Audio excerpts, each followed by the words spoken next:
आज हम आपको संबंध प्रतिक्रिया सिद्धांत यानी Pavlov theory of classical conditioning, इसका दूसरा नाम कंडीशन रिस्पॉन्स थ्योरी भी है, जिसके बारे में बताएंगे।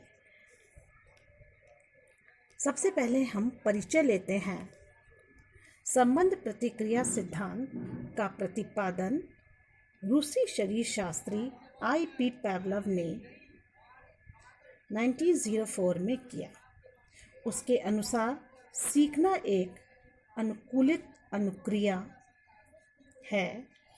बर्नार्ड के शब्दों में अनुकूलित अनुक्रिया उत्तेजना की पुनरावृत्ति द्वारा व्यवहार का स्वचालन है, जिसमें उत्तेजना पहले किसी विशेष अनुक्रिया के साथ रहती है और बाद में वह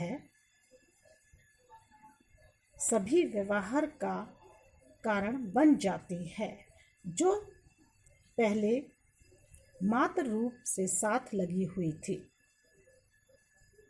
अब हम इसके बाद सिद्धांत का अर्थ ले लेते हैं। भोजन देखकर कुत्ते के मुंह से लार टपकने लगती है। यह भोजन एक स्वाभाविक उत्तेजक या उद्दीपक है, जो कुत्ते के मुंह से लार टपकना एक स्वाभाविक क्रिया है। पर यदि किसी अस्वाभाविक उत्तेजक यानी कि के कारण भी कुत्ते के मुंह से लार टपकने लगती है, तो उसे संबंध प्रतिक्रिया कहते हैं, जैसा कि इस चित्र के माध्यम से आपको समझाया जा रहा है। सबसे पहले कुत्ते को भोजन दिया गया। भोजन के प्रति कुत्ते ने भोजन, जो कि स्वाभाविक उत्तेजक था, उसके प्रति कुत्ते ने स्वाभाविक क्रिया यानी कि लार टपकाई। फिर उसके बाद भोजन के साथ घंटी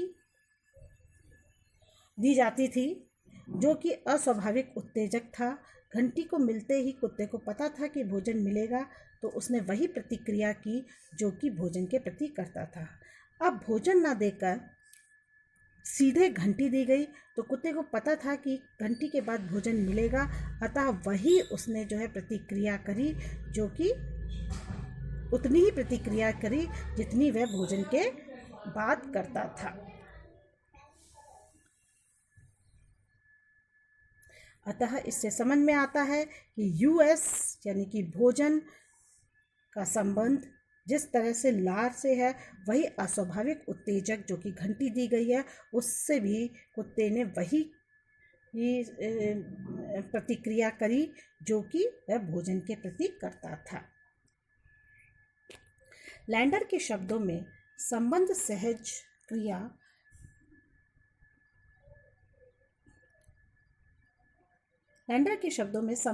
क्रिया के कारण के प्रति स्वाभाविक उत्तेजक के बजाय एक प्रभावहीन उत्तेजक होता है, जो स्वाभाविक उत्तेजक से संबंधित किए जाने के कारण प्रभावपूर्ण हो जाता है, जो कि आपको इस चित्र के माध्यम से दिखाई दे रहा है। घंटी जो है अस्वाभाविक उत्तेजक थी, जो कि वही क्रिया करी अस्वाभाविक उत्तेजक की, जो कि वह स्वाभाविक उत्तेजक के प्रति करता था। अब हम इसका प्रयोग ले लेते हैं। संबंध सहज क्रिया के सिद्धांत का संबंध शरीर विज्ञान से है। इसके मानने वाले व्यवहारवादी हैं। उनका कहना है कि सीखना एक प्रकार का उद्दीपक और प्रतिक्रिया का संबंध है। उद्दीपक और प्रतिक्रिया का संबंध इस विचार से सत्य सिद्ध करने के लिए रूसी मनोवैज्ञानिक पावलोव ने कुत्ते पर एक प्रयोग किया।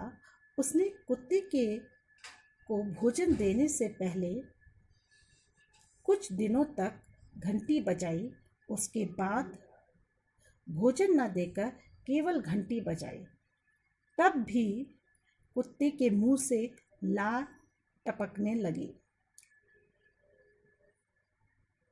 लार टपकने की मात्रा का उसने मापन एक लार मापक यंत्र द्वारा किया, जो कि उस क्वांटिटी को बताता था कि भोजन के बाद जो लार टपकी है वो भी वही क्वांटिटी थी जो कि जो है घंटी बजने के बाद उसने प्रतिक्रिया करी।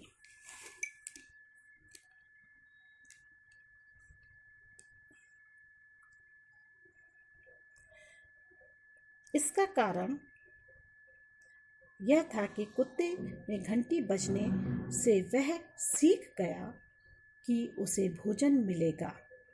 घंटी के प्रति कुत्ते का इस प्रतिक्रिया को पावलव ने संबंध सहज प्रतिक्रिया की संज्ञा दी। इस प्रयोग के कुछ गुण हैं जो कि ये वैसे जो है आपको एक चित्र के माध्यम से भी समझाया जा रहा है।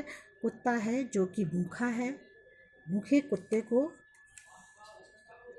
भोजन देने दिया जाता है। उसने वही प्रतिक्रिया करी जो कि उसने जो है घंटी के प्रति करी थी। गुण।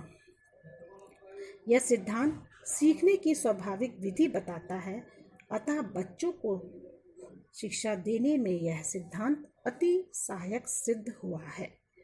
दूसरा गुण है, बच्चों को अनेक क्रियाओं और असामान्य व्यवहार को भी व्यक्त करता है।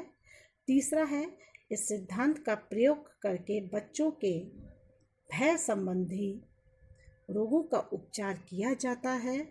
चौथा है, यह सिद्धांत समूह के निर्माण में सहायक सिद्ध होता है। और लास्ट है इसका, क्रो एवं क्रो के अनुसार इस सिद्धांत की सहायता से बालकों को अच्छा व्यवहार तथा उत्तम अनुशासन की भावना का विकास होता है, जैसे सुलेख तथा अक्षर निर्माण।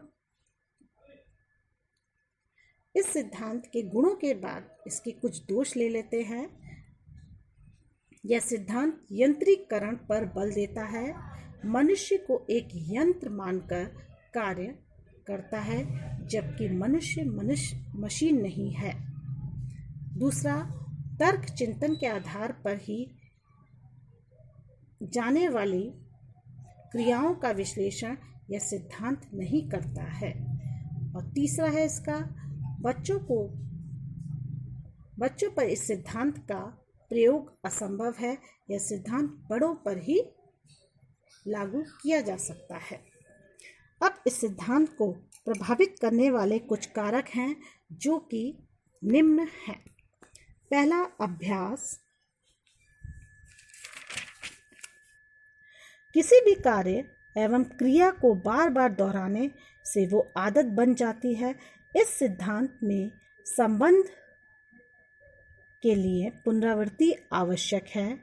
अनुकूल परिणाम नहीं मिलने पर उद्दीपक को बार बार दोहराना चाहिए, जैसा कि पावलव ने घंटी बजाकर किया। दूसरा है समय।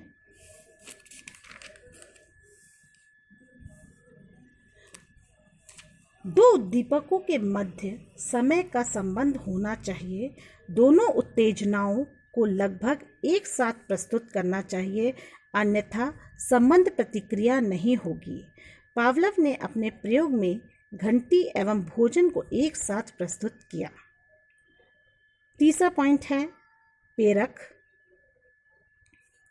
यदि उद्दीपक प्रभावी नहीं होगा तो प्राणी उत्तेजना की ओर ध्यान नहीं देगा, जिसके कारण प्रतिक्रिया नहीं होगी।